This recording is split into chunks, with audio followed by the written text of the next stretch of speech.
Welcome back to the channel. In this video, I'll provide you with a very specific 50 days action plan to launch your startup. I'll cover what exactly needs to be done and which tasks you have to complete. We are going to use a Gantt chart, just like this one. Let's assume you have already validated your idea. You don't need to spend 50 to 90 days to validate the idea. You want to do it as quickly as possible, as simply as possible, with a very basic prototype, just to ensure that there are people that need your solution. There are people that are waiting for you to launch. I have a great tutorial on how to validate the idea, make sure to check it out. But now we are going to launch your product. We are going to actually start a company. So a lot of actions need to be taken. Let's break them down. The first thing to do is to establish a launch date. We know the date when our product goes live.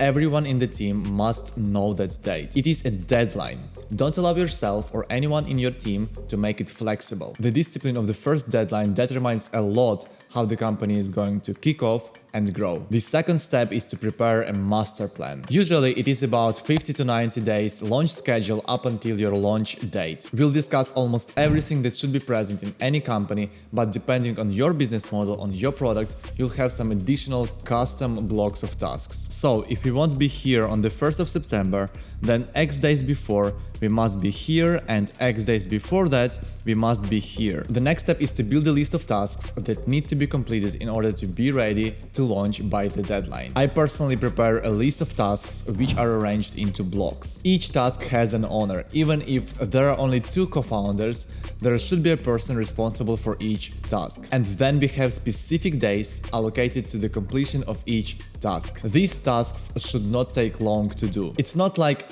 okay, I have to speak to these 10 suppliers, so I'll keep that in mind and I'll probably talk to them during the next week. No, you allocate one day to this task. It is recorded in your chart and it should be done that day. Again, one of the key factors that predict the success of a company is the speed of checking the boxes during the first 50 days of a project. Next, we have to define the checkpoints for founders. The rule of thumb is to have the checkpoint meeting every 5 days. What is a checkpoint? It is a meeting of co-founders. The key decisions that are made during these meetings are to identify where we must increase our efforts to meet the deadline and to keep up with our schedule. If we see that a particular task would not be completed by the time it should be, most probably there is an extra effort needed from the relevant team member. And these meetings are vital to get aligned and to highlight where and who exactly should make that extra effort. These meetings should be conducted with no rush. Don't make them casual between this and that.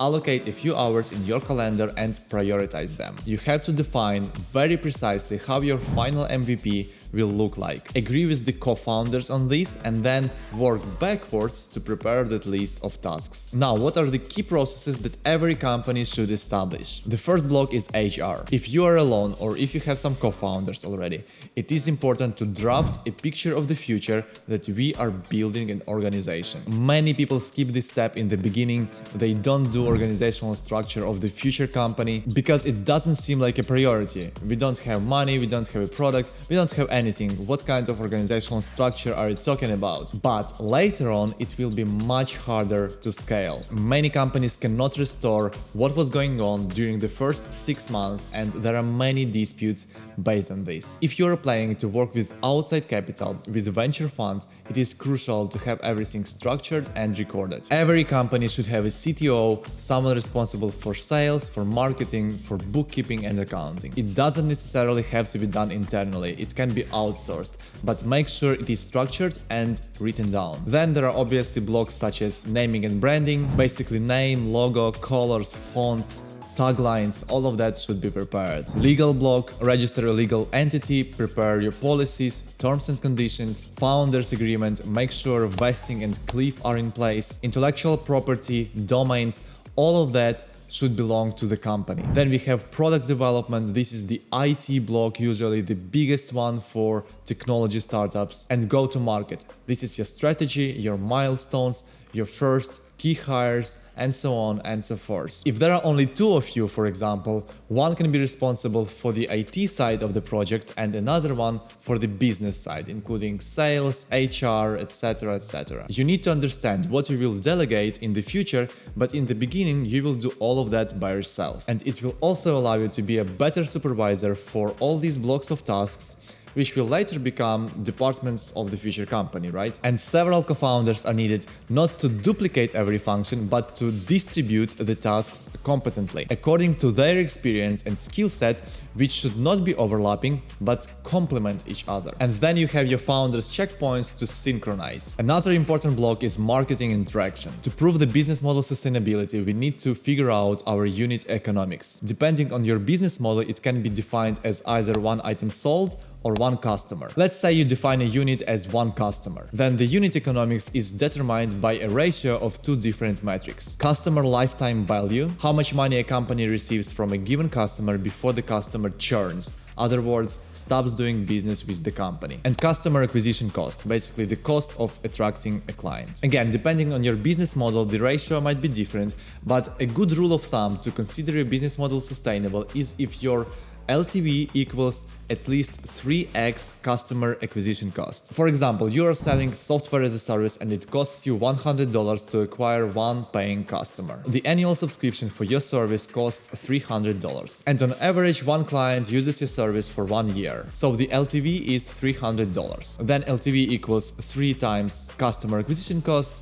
and we assume that satisfies our minimum requirement. Now you can optimize your marketing channels, always testing new approaches to increase this ratio. How do you calculate this LTV, the lifetime value? You haven't had any customers yet, your business has not operated long enough to understand what lifetime means for your customers, what your churn rate is. So how do you do this? There are many comprehensive financial formulas on how to predict your LTV, so definitely do your research on this. I usually identify the competitors or similar business models and I study them very deeply, trying to find their metrics. Very often the founders can disclose the metrics in different podcasts, interviews, and this extensive research definitely helps a lot to predict your LTV. Unit economics is the key formula of your business. If you don't know your customer acquisition cost, if you don't measure it, that's a very poor approach. You must have a strategy in place, and that's another block, to identify your key metrics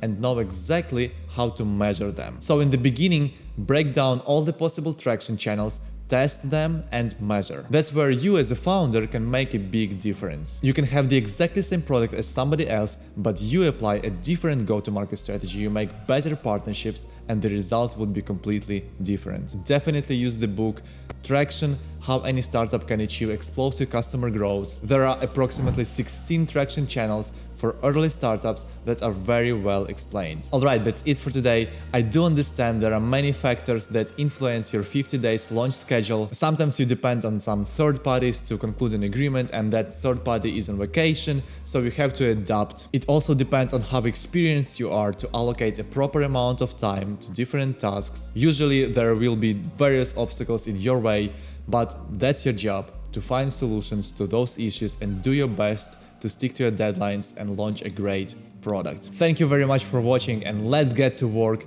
Build your business because no one will build it like you do.